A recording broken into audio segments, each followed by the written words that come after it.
Bismillahirrahmanirrahim. Assalamualaikum warahmatullahi wabarakatuh. Puji syukur kehadirat Tuhan Yang Maha Esa, dengan rahmatnya kita dapat berkumpul pada pagi hari ini dan keadaan sehat walafiat. Yang terhormat Ibu Sri Mulyati selaku dosen pengampu mata kuliah belajar dan pembelajaran dan teman-teman yang saya banggakan.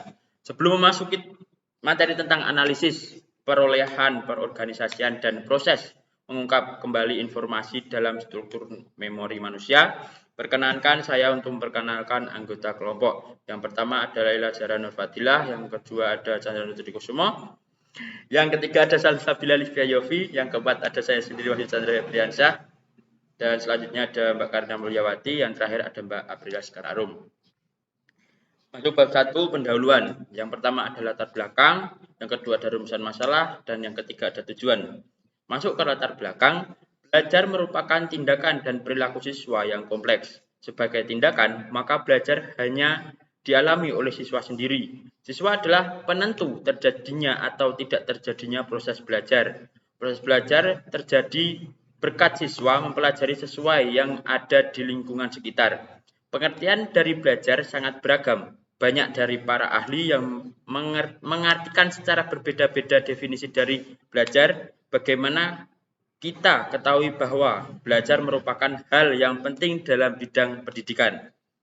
Selanjutnya ada rumusan masalah. Yang pertama, apa yang dimaksud teori pengolahan informasi. Yang kedua, apa yang dimaksud sistem memori manusia. Yang ketiga, bagaimana komponen belajar. Yang keempat, apa saja aplikasi teori pengolahan informasi dalam belajar. Yang kelima, pengertian teori proses pengolahan informasi menurut para tokoh. Selanjutnya ada tujuan. Yang pertama, mahasiswa mampu mengetahui, memahami, dan menjelaskan apa yang dimaksud teori pengolahan informasi. Yang kedua, mahasiswa mampu mengetahui, memahami, dan menjelaskan apa yang dimaksud sistem memori manusia. Yang ketiga, mahasiswa mampu mengetahui, memahami, dan menjelaskan mengenai komponen belajar. Yang keempat, mahasiswa mampu mengetahui, memahami, dan menjelaskan apa saja aplikasi teori pengolahan informasi dalam belajar. Yang kelima, mahasiswa mampu mengetahui, memahami, dan menjelaskan apa yang dimaksud teori pengolahan menurut para tokoh. Kedua, yang akan disampaikan oleh Mbak Salsabila Livia Yofi, waktu dan tempat saya sediakan. Selanjutnya materi bab kedua, yang pertama pengertian teori pengolahan informasi, dan yang kedua sistem memori manusia, yang ketiga komponen belajar, dan yang terakhir aplikasi teori pengolahan informasi dalam belajar. Kemudian teori pengolahan informasi. Pengolahan informasi mengandung pengertian tentang bagaimana seorang individu mempersepsi, mengorganisasi, dan mengingat sejumlah besar informasi yang diterima individu dari lingkungan. Pengolahan informasi merupakan perluasan dari bidang kajian ranah psikologi kognitif, di mana dalam ranah psikologi kognitif ini sebagai upaya untuk memahami mekanisme dasar yang mengatur cara berpikirnya orang. Anderson 1980. Dalam teori pengolahan informasi memiliki suatu perbedaan dengan teori belajar, yaitu pada derajat penekanan pada soal belajar. Menurut Anderson 1980, belajar itu hanyalah merupakan salah satu proses yang diselidiki dan antara kegiatan belajar dan sub-sub ranah lain dari psikologi kognitif tetap tidak jelas. Kemudian model belajar pemrosesan informasi Anita E. Wolf, Parkay dan Stanford 1992 disajikan melalui skema yang dikutip berikut ini. Yang pertama, sensori atau in-text register. Informasi masuk ke sistem melalui sensory register tetapi hanya disimpan untuk periode waktu terbatas. Dan yang kedua, working memory. Pengerjaan atau operasi informasi berlangsung di working memory dan di sini berlangsung berpikir yang sadar. Dan yang ketiga, long term memory, yang secara potensial tidak terbatas kapasitas isinya sehingga mampu menampung seluruh informasi yang sudah dimiliki peserta didik. Selanjutnya, waktu dan tempat saya kembalikan ke moderator. Ya, terima kasih untuk Mbak Salsabila. Selanjutnya sistem memori manusia yang akan disampaikan oleh Mas Chandra Nur. Waktu dan tempat disediakan. Baik, yang selanjutnya ada sistem memori manusia. Memori manusia adalah bahwa memori itu semata-mata hanya tempat penyimpanan informasi dalam waktu yang lama. Jadi, memori adalah koleksi potongan-potongan kecil informasi yang terlepas-lepas dan tidak saling berkaitan. Dimulai tahun 1960-an, memori manusia dipandang sebagai suatu struktur yang rumit untuk mengolah dan mengorganisasi semua pengetahuan. Demikian menurut Neisser 1967. Bagian besar model-model yang dikembangkan tahun 1960-an mengajukan 3 struktur memori, yaitu 1. Pencatatan penginderaan sensorik memori, rangsangan yang diterima oleh indera yang kemudian akan diteruskan sebagai informasi ke sistem memori selanjutnya. Informasi yang terdapat pada stimulus atau rangsangan dari luar akan diterima manusia melalui panca inderanya. Baik, waktu dan tempat saya kembalikan ke moderator. Ya, terima kasih Mas Chandra Nur. Materi selanjutnya akan disampaikan oleh Mbak Zara. Waktu dan tempat saya sediakan. Jangka pendek, working memory. Penyimpanan jangka pendek adalah setiap ingatan inderawi yang stimulusnya terdapat perhatian dari seseorang. Penyimpanan jangka pendek ini dapat bertahan relatif jauh lebih lama lagi, yaitu sekitar 20 detik. 3. Penyimpanan jangka panjang, long term memory. Memori jangka panjang ini berasal dari memori jangka pendek yang selalu diulang-ulang dan berkesan bagi individu, sehingga informasi yang ia terima dapat bersifat permanen dan bila suatu saat ia butuhkan, maka akan teringat lagi. Komponen belajar.